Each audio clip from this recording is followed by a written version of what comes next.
கடந்த 33 ஆண்டுகளாக இந்த முருக பக்தர்கள் சைக்கிளில் தான் பல மைல் தூரம் யாத்திரையாக வந்து கொண்டிருக்கிறார்கள்.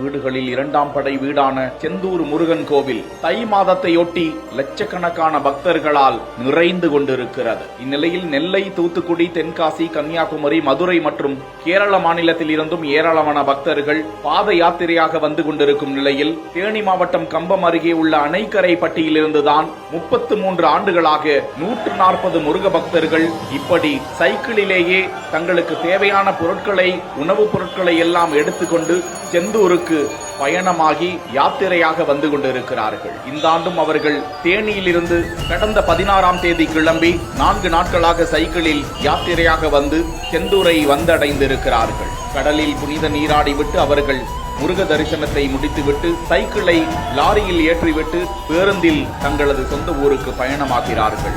இந்த பக்தர்களின் அதீத பக்தி குறித்து நீங்கள் என்ன நினைக்கிறீர்கள் என கருத்துக்களில் பகிருங்கள்.